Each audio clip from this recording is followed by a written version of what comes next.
The Magna Carta is often called the birth certificate of freedom and remains one of the most enduring symbols of democracy and justice in the world.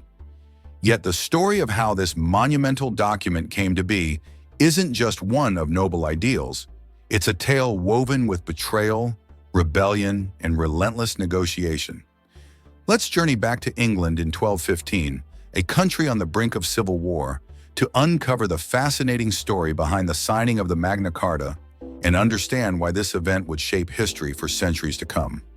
Our story begins with King John of England, a ruler infamous for his cruelty and greed. John, the youngest son of Henry II, ascended to the throne after the death of his brother, Richard the Lionheart.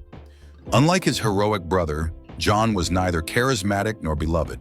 Instead, he was known for his heavy-handed tactics, high taxes, and unpredictable policies. His mismanagement of the realm and relentless demand for money pushed the patience of his barons and the entire kingdom to the breaking point. To understand why King John's rule was so contentious, we have to look at his ongoing wars in France. John's reign was plagued by unsuccessful military campaigns, particularly his failed attempts to reclaim territories in Normandy. These failures not only damaged his reputation, but also drained the royal treasury. To fund his military ambitions, John levied exorbitant taxes on his barons and demanded large sums from them. But the more he demanded, the more he alienated those who had supported him. Tensions escalated as the barons began to feel their grievances were being ignored, and many felt that John was abusing his power as king. Yet taxation was only part of the problem. King John's rule was also characterized by a series of injustices and abuses of power. He frequently bypassed the traditional legal processes, imposing heavy fines and imprisoning people at will. In one notorious case, he even seized the family estates of a widow and demanded a huge sum for her to regain them. This disregard for the rule of law set a dangerous precedent and further incited the anger of the barons. By 1215, the barons had had enough. A group of powerful nobles, furious at John's tyranny and desperate to check his authority, banded together and started demanding reform. They weren't looking to overthrow John entirely, but rather to limit his powers and protect their rights.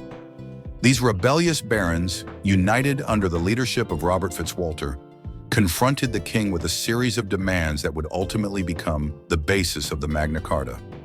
King John, however, was not about to give in without a fight. At first, he refused to consider their demands, but as the barons rallied troops and took up arms, the threat of full-blown civil war became very real. Recognizing his precarious position, John agreed to meet the barons for negotiations. The location chosen for this historic meeting was a meadow along the River Thames, known as Runnymede, a place neither too far from Windsor Castle, where John held his court, nor too close to the barons' strongholds. On June 15, 1215, with tension running high, King John met the barons at Runnymede. After days of intense negotiation, John reluctantly agreed to a document that would set limits on his power and establish certain rights for his subjects. This document, of course, was the Magna Carta. The Magna Carta, or Great Charter, outlined 63 clauses aimed at reigning in the king's authority and protecting the rights of his barons. So what did the Magna Carta actually say? At its core, the Magna Carta placed the king under the rule of law, declaring that even the sovereign must follow the laws of the land. This was revolutionary. No longer could a king act as if he were above the law. Among its clauses, the Magna Carta established that no free man could be imprisoned, dispossessed, outlawed, or exiled without due process.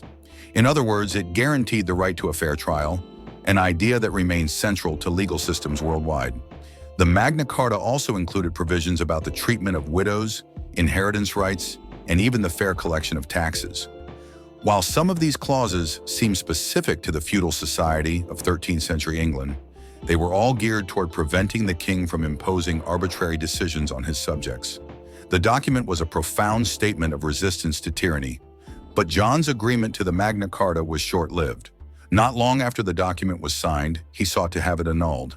Furious at being forced to concede so much power, he appealed to Pope Innocent III, who agreed to invalidate the Magna Carta, declaring it illegal, unjust, harmful to royal rights, and shameful to the English people. With the Pope's blessing, John resumed his authoritarian rule, plunging England into civil war. This conflict, known as the First Barons' War, lasted for 2 years until John's sudden death in 1216. Despite John's efforts to overturn it, the Magna Carta did not disappear. John's son, Henry III, ascended the throne as a young boy. As part of the peace settlement with the barons, Henry's guardians reissued the Magna Carta, establishing it as part of English law. Over time, the Magna Carta would be reissued multiple times, each time solidifying its role as a cornerstone of English liberties. Please take a moment to like and subscribe to our channel so you don't miss any new daily videos. While the Magna Carta may have initially been intended to protect the rights of the barons, its influence has far transcended its medieval origins. Over the centuries, it became a symbol of justice and liberty. In the 17th century, English jurists and political thinkers began to see the Magna Carta as a timeless affirmation of individual rights, inspiring key democratic documents like the English Bill of Rights, the U.S. Constitution, and even the Universal Declaration of Human Rights. Today, the Magna Carta is often celebrated as a foundational document in the development of modern democracy and the rule of law. The idea that rulers must be accountable to the people, that justice must be available to all, and that power should be limited by law.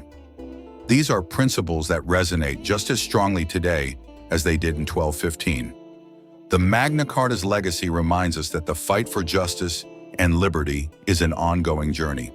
It started with a group of brave barons who dared to challenge a king, but it has continued through centuries of reformers, thinkers, and activists who have stood up to ensure that no one is above the law.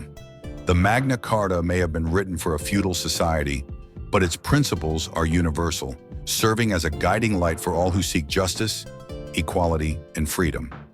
And so, as we look back at that day at Runnymede, we're reminded that even the smallest step toward justice can leave a powerful legacy.